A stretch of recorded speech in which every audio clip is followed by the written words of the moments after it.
Estaba cenando con mi familia. La mesa estaba preparada como de costumbre, platos claros, tortillas recién hechas envueltas en un paño. Mi nuera me dedicó una sonrisa cargada de desprecio, me recorrió con la mirada de pies a cabeza y lanzó una burla sobre mi cuerpo. Vieja gorda, ¿de verdad piensas comerte todo eso?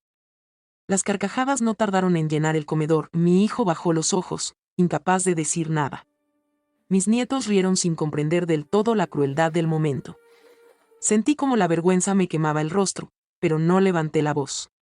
Me puse de pie con calma, limpié mis labios con la servilleta y dije serenamente: que aproveche a todos. A la mañana siguiente, fue a ella a quien llamó el banco. Permíteme contarte cómo llegamos hasta ese instante, porque aquella noche no fue solo una burla, fue el desenlace de algo que llevaba años resquebrajándose dentro de mí.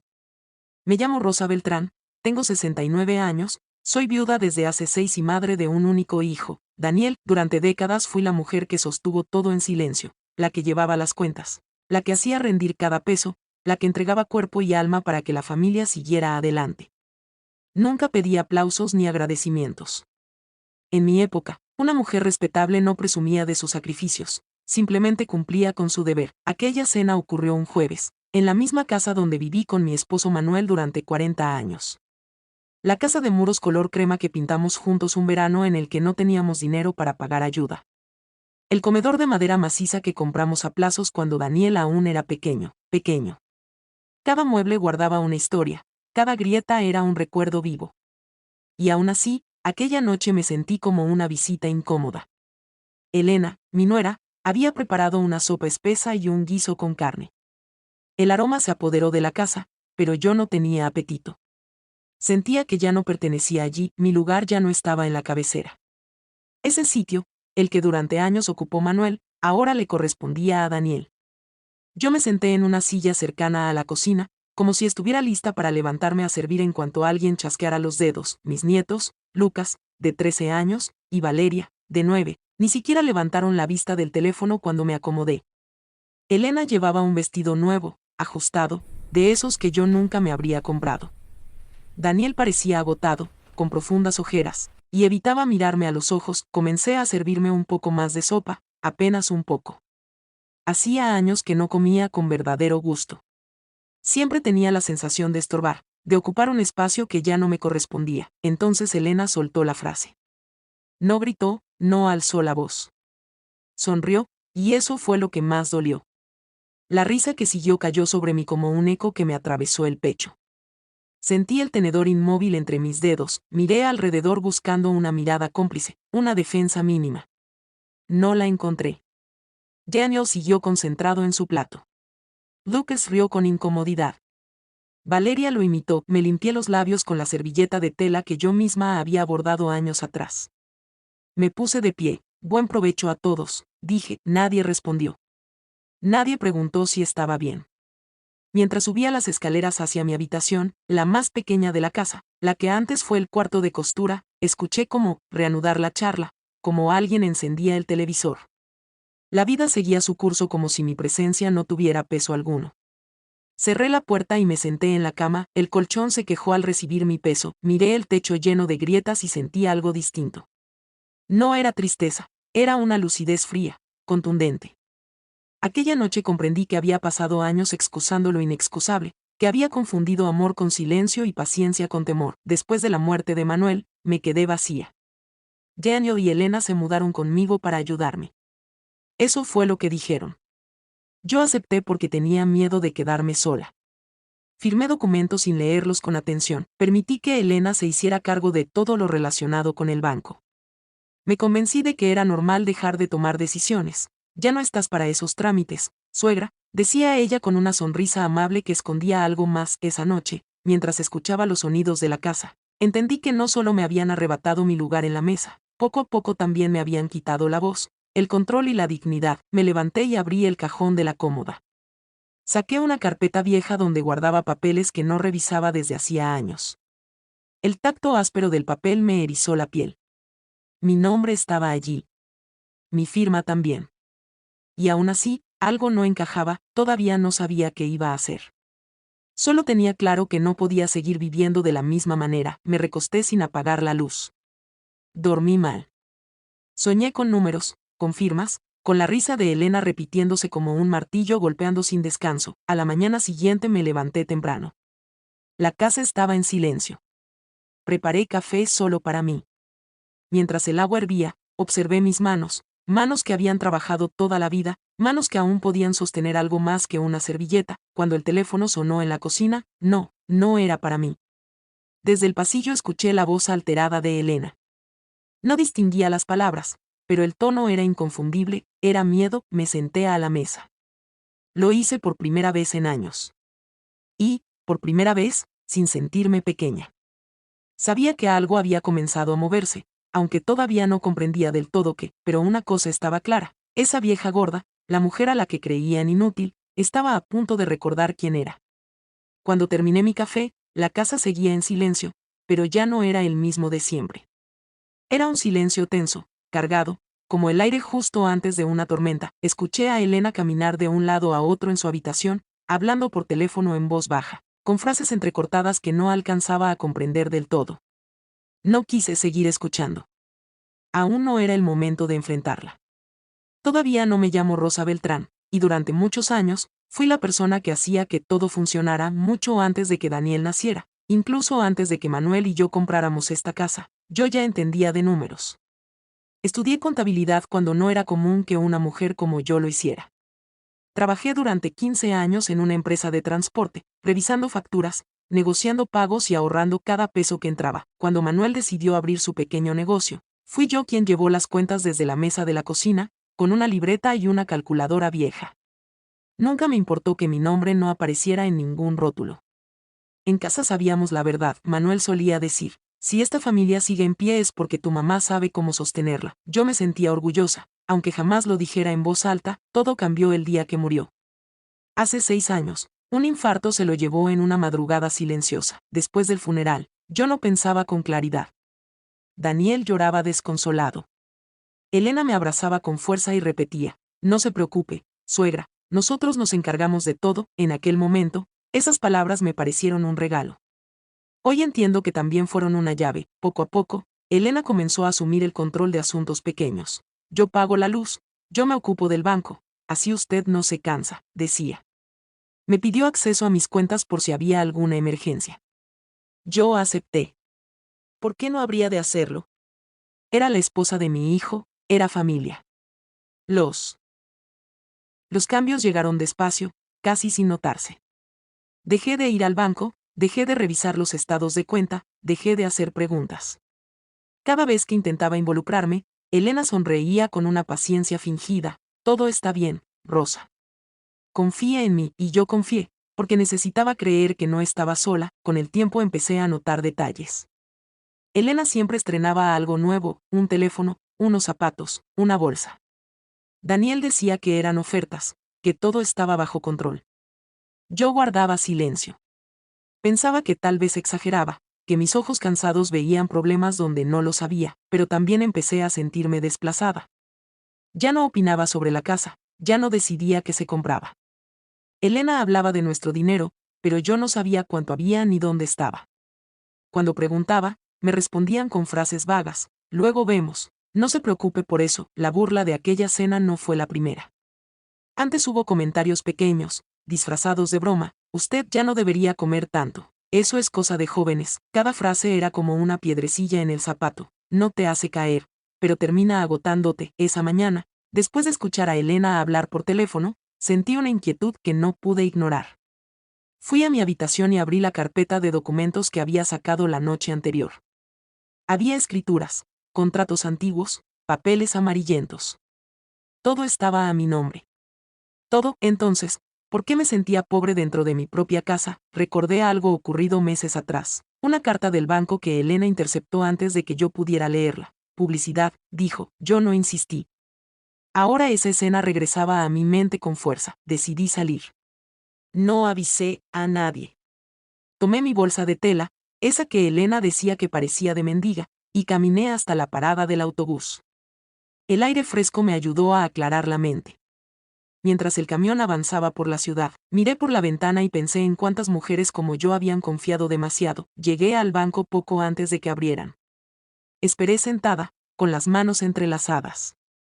cuando por fin me atendieron, una joven revisó mis datos en la computadora. Frunció el ceño. ¿Usted sabía de esta tarjeta, señora Beltrán? Me preguntó. Negué con la cabeza. Está activa y tiene un saldo elevado. Un frío me recorrió la espalda. La joven siguió hablando, pero apenas podía escuchar. Tarjeta, crédito, pagos mínimos. Todo sonaba lejano y, al mismo tiempo, terriblemente mío. Salí del banco con un nudo en el estómago y una copia de movimientos que no reconocía. No lloré. No grité. Caminé despacio hasta una banca cercana y me senté a respirar. La imagen de Elena sonriendo durante la cena volvió a mi mente. Ya no parecía graciosa. Por primera vez comprendí que no se trataba solo de respeto. Era algo más grande, algo que podía destruirme si no hacía nada, y entonces, mientras doblaba los papeles y los guardaba en mi bolsa, tomé una decisión. No iba a enfrentar esto sola. No iba a improvisar. Iba a entender cada número, cada firma, cada movimiento. Me levanté de la banca con dificultad, pero con la espalda recta. Había pasado muchos años creyendo que ya no podía hacer ciertas cosas. Aquella mañana recordé que mi cabeza seguía funcionando y que mi nombre aún tenía peso. Regresé a casa sin decir una palabra.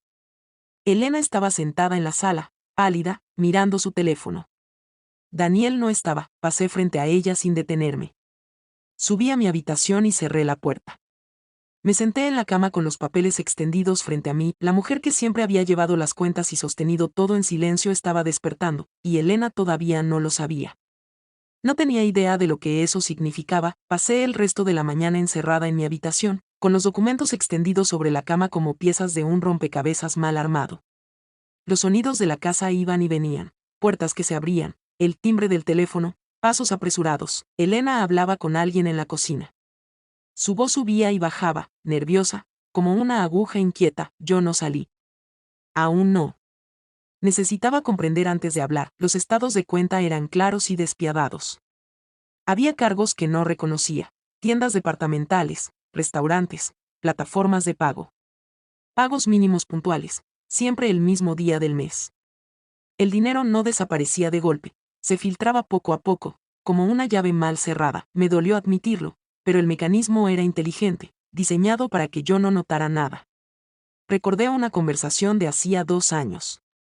Elena me pidió que firmara unos papeles del banco. Dijo que era para ordenar las cuentas y evitar problemas fiscales. Yo confié. Firmé sin lentes, sin leer. Ese recuerdo me apretó el pecho, no tanto por la firma, sino por la confianza que había depositado en ella. Al mediodía, el teléfono vibró en mi bolsa. Un número desconocido. Contesté. Era del banco. Me hablaron con cortesía, pero con firmeza. Querían confirmar movimientos, verificar autorizaciones, hablar conmigo directamente. Les dije que iría en persona. Colgué y me quedé mirando la pared. No estaba temblando. Eso me sorprendió. Sentía rabia, sí, pero una rabia fría, ordenada. Salí de la habitación por primera vez ese día. Elena me miró como si yo fuera un espejo incómodo. Suegra, ¿a dónde va? Preguntó. Al banco, respondí. No dije más. Su rostro perdió color. Daniel llegó poco después, sudado, con prisa. Mamá, luego hablamos, dijo. Asentí. Luego no. Ahora, volví al banco por la tarde. Esta vez pedí hablar con un ejecutivo. Un hombre de traje oscuro me explicó con paciencia lo que yo ya empezaba a entender. Había una tarjeta a mi nombre con un adicional autorizado. Existía una línea de crédito vinculada a una cuenta que yo no manejaba desde hacía tiempo. Los pagos mínimos se cubrían con ingresos que entraban de manera regular, ingresos que reconocí de inmediato. La renta del pequeño local que Manuel y yo habíamos comprado años atrás. Sentí el aire abandonar mis pulmones. Ese dinero no era un lujo. Era mi respaldo, mi seguridad, mi vejez. Y alguien lo estaba usando como si le perteneciera. ¿Quién tiene acceso? Pregunté. El ejecutivo me mostró la información. No pronunció ningún nombre en voz alta. No hacía falta, yo ya lo sabía.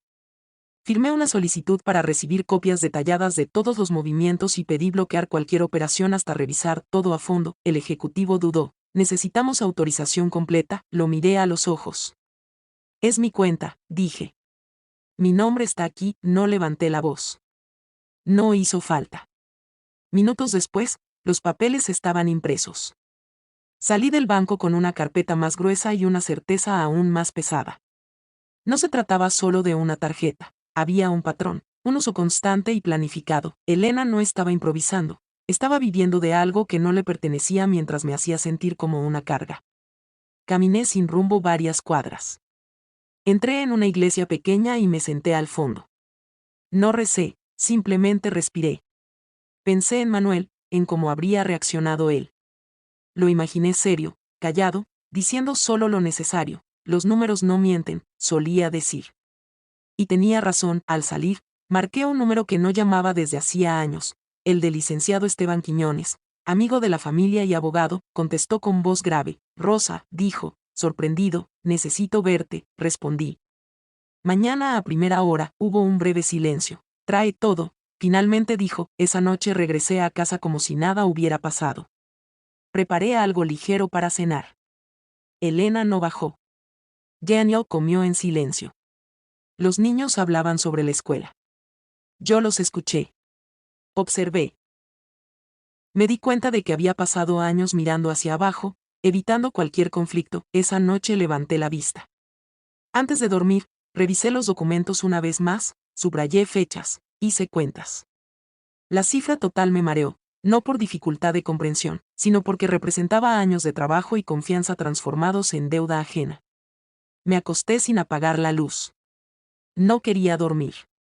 Tenía miedo de que, si cerraba los ojos, todo se desvaneciera y al despertar volviera a ser la misma mujer que pedía permiso para existir. No lo hice.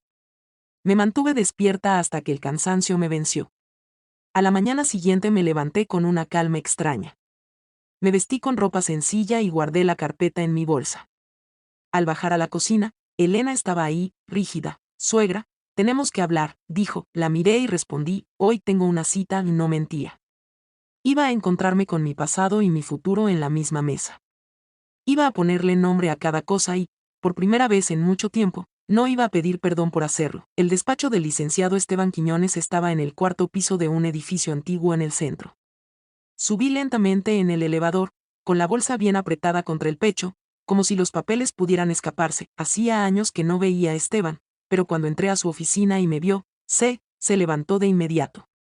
Su cabello estaba completamente blanco, pero sus ojos seguían siendo los mismos, atentos, serios, acostumbrados a escuchar verdades incómodas. Rosa, dijo, siéntate y cuéntame todo. Me acomodé frente a su escritorio de madera oscura, saqué la carpeta y fui colocando los documentos uno por uno. No lloré, no alcé la voz. Le hablé de la cena, de la burla, del silencio de Daniel. Luego le conté cómo, con los años, Elena fue tomando control de mis cuentas, de la tarjeta, de los pagos mínimos, de la renta del local usada como si fuera dinero libre. Esteban escuchó sin interrumpir, apenas asintiendo de vez en cuando. Cuando terminé, juntó las manos y suspiró. Rosa, dijo con cuidado, esto no es solo una falta de respeto. Es un problema legal serio. Sentí un nudo en la garganta, pero lo dejé pasar. Dígame qué puedo hacer, respondí. No quiero vengarme, quiero protegerme. Esteban asintió con una leve sonrisa triste. Eso ya dice mucho de ti. Vamos por partes. Sacó una libreta y empezó a enumerar opciones una por una, con la calma de quien ha hecho esto toda su vida.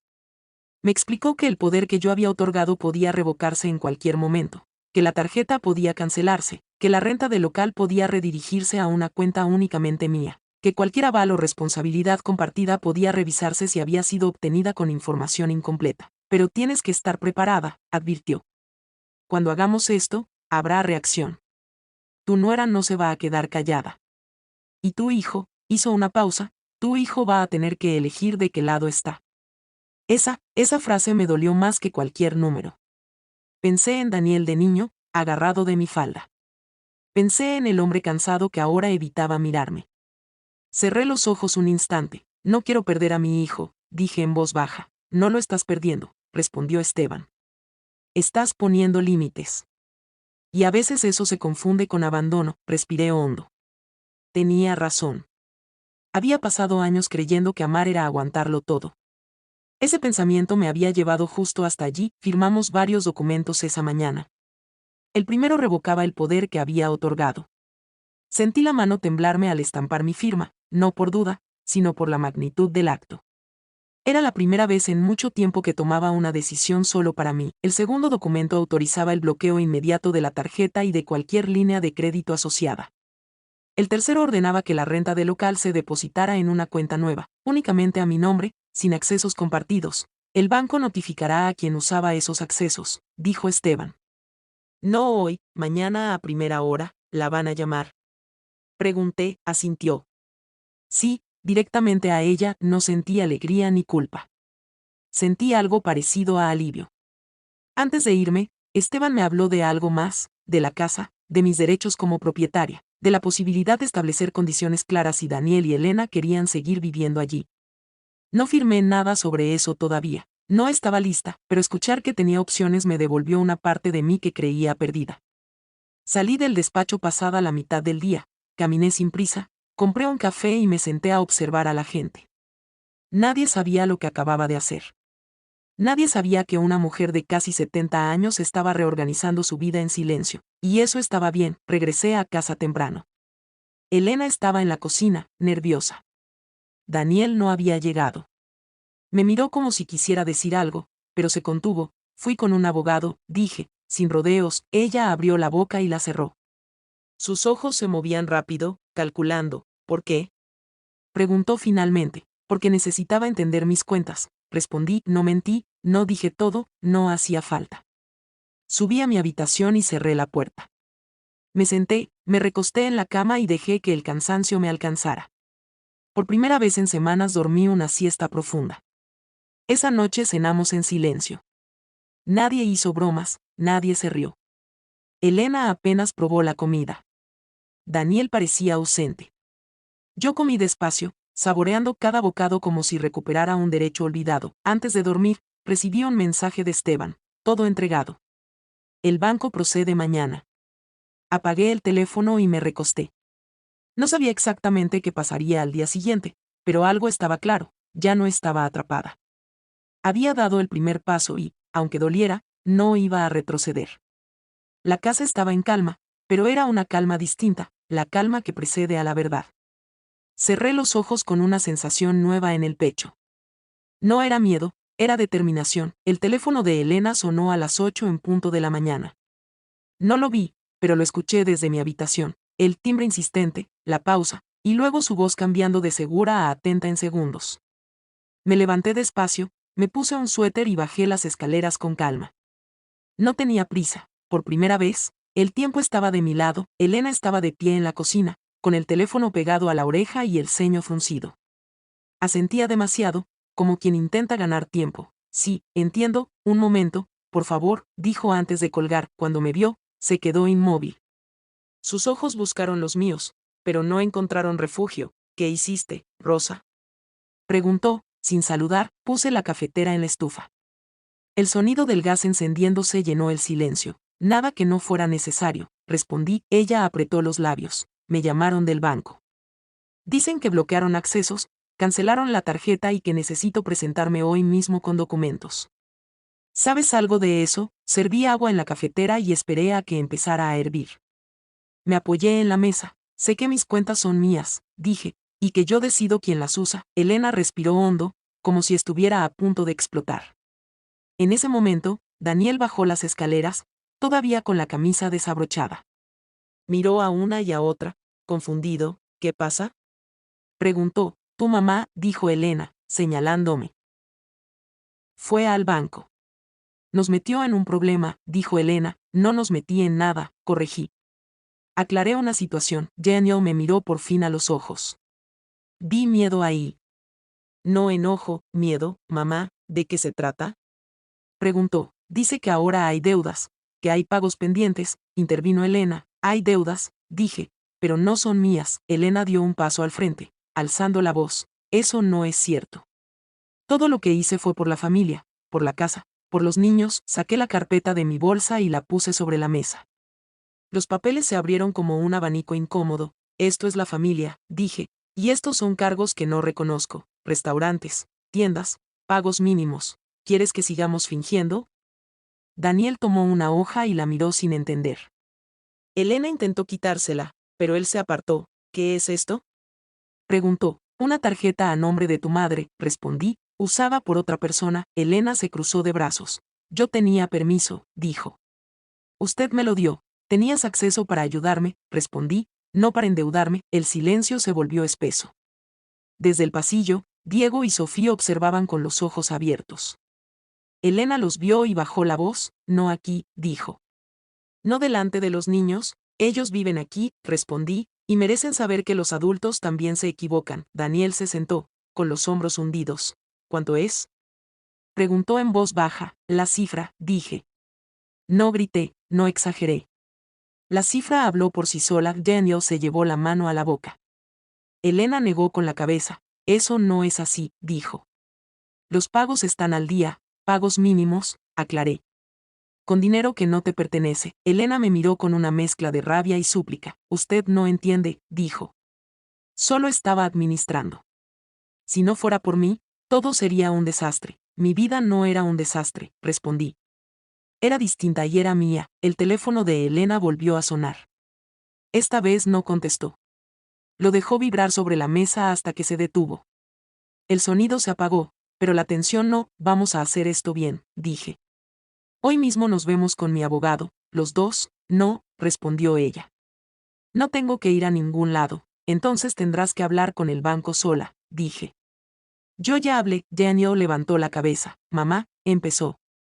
Te amo, hijo, lo interrumpí, pero no voy a cargar con lo que no es mío. Elena se quedó en silencio, sin saber qué responder. Elena rió una risa corta y amarga. Y ahora que pregunté, ¿nos vas a dejar en la calle? Miré a mis nietos, luego a Daniel. No, hoy, dije. Pero las cosas van a cambiar. Elena se giró hacia Daniel. Dile algo, le exigió.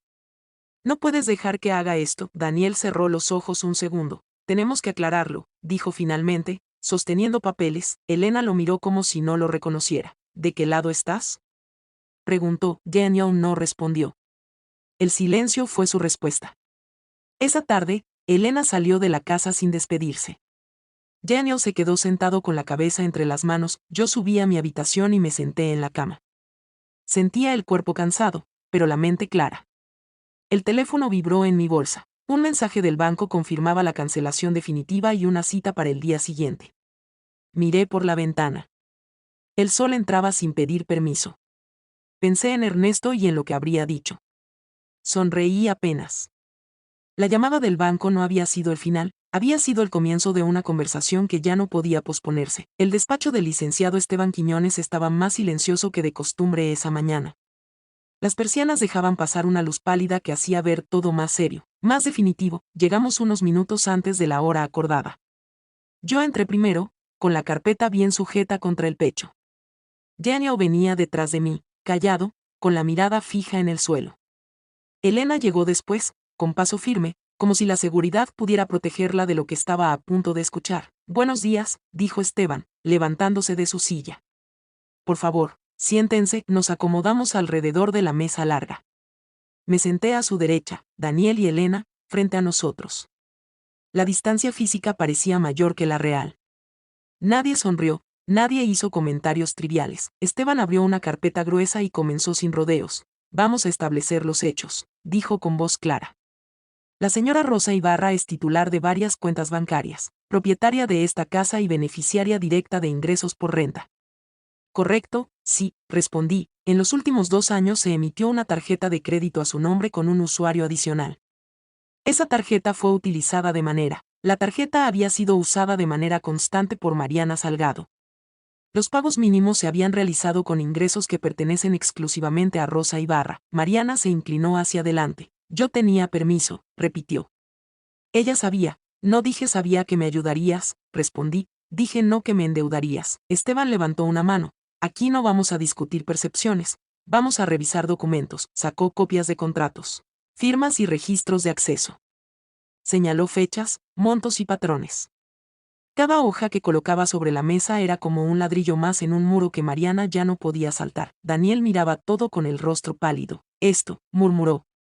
Esto es mucho más de lo que pensé. Mariana apretó los puños. No fue para mí, dijo. Fue para la casa, para los niños. Algunos cargos sí, respondió Esteban, otros no, y aunque lo fueran, no hay autorización legal para este uso. El silencio se alargó. Mariana respiraba rápido. Daniel se pasó la mano por el cabello. ¿Qué quiere mamá? Preguntó al fin. Dime qué quieres, dije, respirando hondo. Había pensado en este momento muchas veces. No quería gritar, no quería humillar, quería algo más difícil. Quiero límites, dije. Y quiero dignidad. Esteban asintió y deslizó una hoja hacia ellos. La señora Ibarra propone 2 opciones, explicó. La primera, permanecer en la casa por 6 meses pagando una renta simbólica, cubriendo la deuda según calendario, aceptando condiciones estrictas. Terapia familiar, 0 acceso a cuentas, 0 burlas, 0 decisiones sin mi consentimiento. Mariana soltó una risa incrédula. ¿Terapia? Dijo. Esto es exagerado, no respondí. Es necesario, afirmé con calma. Esteban continuó. La segunda opción es el proceso legal completo. 30 días para revisar, con demanda por el total de la deuda más intereses.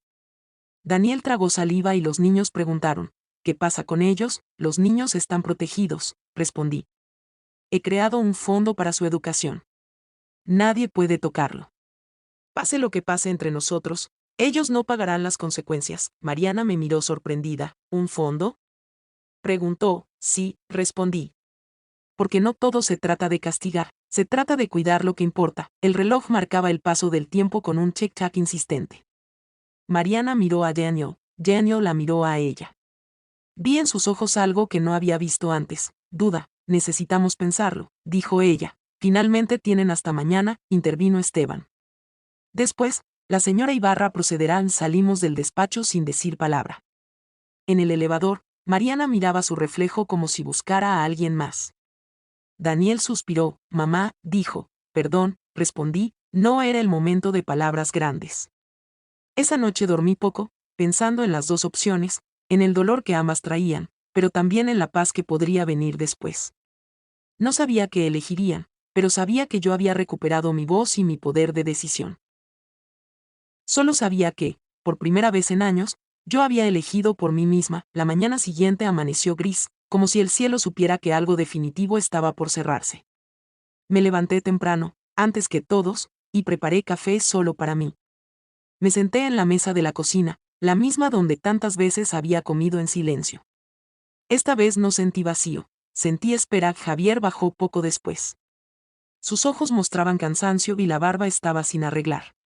Se sentó frente a mí sin decir palabra. Mariana no apareció de inmediato. Los niños aún dormían. Hablamos anoche, dijo Javier finalmente. Mucho, asentí. No pregunté más. Aprendí que algunas respuestas necesitan espacio para llegar solas. Minutos después, Mariana bajó. Se veía distinta, no derrotada, pero sí más pequeña. Se sentó despacio y dejó su teléfono apagado sobre la mesa. Ese gesto tan simple me dijo más que cualquier disculpa ensayada. Vamos a aceptar la primera opción, dijo. Los 6 meses, la renta, todo. La miré sin rencor, sin triunfo. ¿Estás segura? No es fácil. Nada de esto lo ha sido, respondió, pero hizo una pausa. Creo que es lo correcto. Javier tomó su mano. Vi en ese gesto algo nuevo, no era dependencia, sino responsabilidad. Los niños bajaron y se sentaron en silencio, atentos. No entendían todo, pero percibían el peso del momento. Hay condiciones, recordé, respeto, transparencia y límites claros. Lo sabemos, dijo Javier, y los vamos a cumplir. Ese mismo día firmamos los acuerdos en el despacho del licenciado Esteban. Mariana tembló al estampar su firma.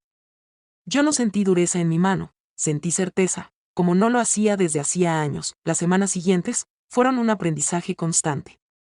Mariana ajustó su vida, pero esta vez no solo por mí, sino también por ella misma.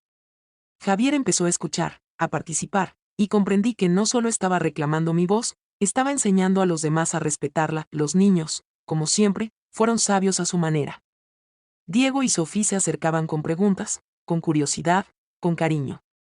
Yo retomé mi lugar, no desde el control, sino desde la tranquilidad de quien sabe lo que merece. Volví a ir al banco, revisé mis números, decidí sobre mi dinero y sobre mi casa. Cada no que pronunciaba era un acto de amor propio, no de confrontación. Nadie se rió, nadie me cuestionó. Una tarde, mientras doblaba ropa, Mariana se acercó. No dijo nada, solo extendió su mano y la dejó sobre la mía. Era un gesto pequeño, pero honesto. Aprendimos juntas. Los meses siguientes no fueron perfectos, pero fueron reales. Javier y Mariana no se mudaron, pero el ambiente en casa cambió. Hubo respeto, hubo límites, hubo conversaciones largas y silencios compartidos. Por primera vez en años, sentí que la familia podía estar unida sin que nadie tuviera que sacrificarse. Caminé por los pasillos, toqué las paredes, respiré hondo. La casa no era solo mía, era de todos nosotros, pero esta vez mi voz contaba, y era escuchada. No estaba sola, estaba firme en mí misma, y entendí algo que nunca había comprendido antes. El poder no está en gritar, sino en decidir quién eres y cómo quieres vivir tu vida. Si esta historia te tocó, recuerda, la fuerza de tu voz no tiene fecha de caducidad. Nunca es tarde para reclamar tu lugar, tu dignidad y tu paz. Lucía, nunca es tarde para recuperar tu voz. Nunca es tarde para recordar que tus decisiones importan y que tu dignidad no se negocia. Si esta historia te tocó, tómate un momento para pensar, ¿qué pequeño paso puedes dar hoy para reclamar tu espacio y tu paz? Comparte en los comentarios qué parte de esta historia resonó contigo y desde dónde nos lees. Queremos escucharte, porque cada historia suma, cada voz cuenta. Seguimos compartiendo estas historias para recordarnos que la fortaleza y la dignidad no tienen edad, y que nunca estamos solas en este camino. Suscríbete y acompáñanos, la historia de tu vida también merece ser escuchada.